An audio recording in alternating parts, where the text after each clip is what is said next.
What's up? Welcome. Glad you could make it. First things first, be honest with me, real quick. When was the last time that you were completely, absolutely alone? No, I'm not talking about hiding in the bathroom to avoid your family being over, friends being over, sitting in your car after work, scrolling TikTok like it's a full time job. I mean, alone, right? No phone, no noise, no Netflix asking if you're still watching.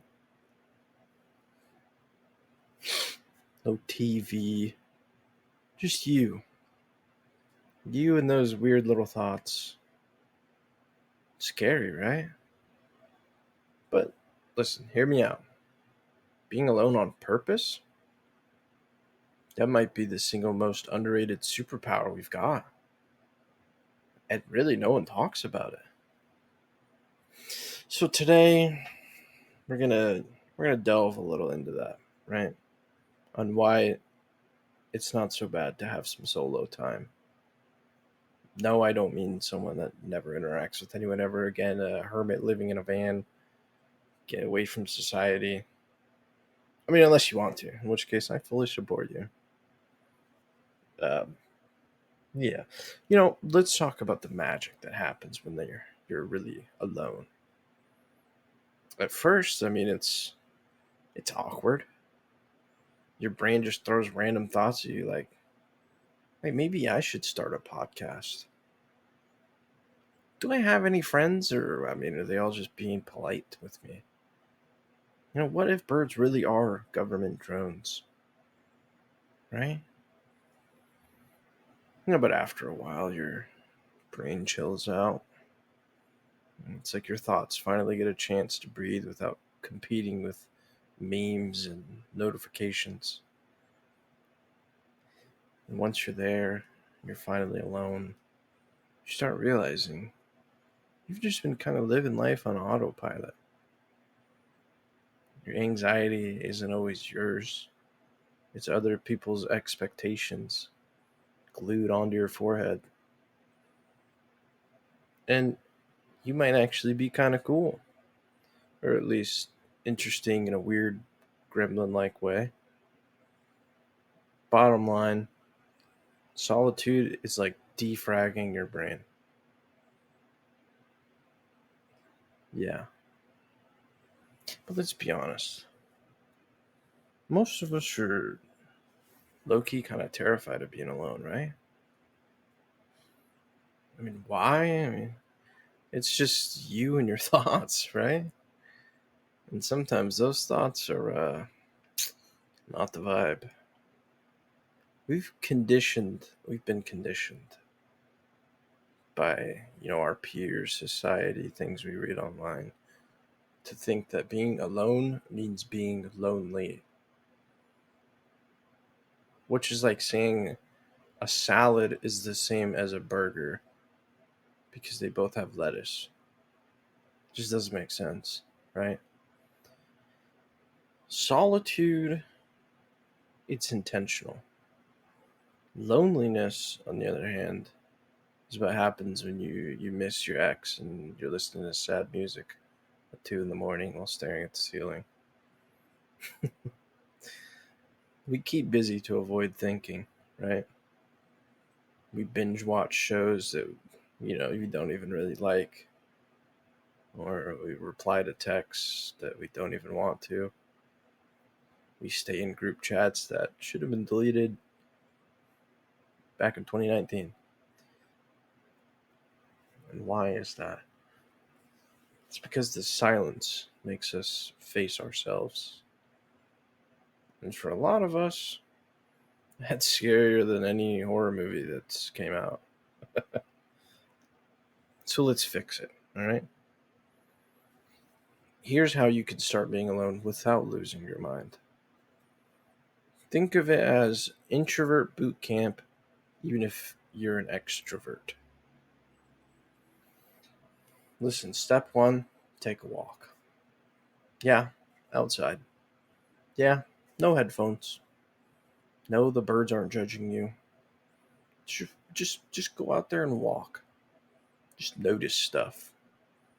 Trees, clouds, your neighbor's terrifyingly confident cat. Just be present. Yeah, really just let it all soak in, right? Experience things, notice things.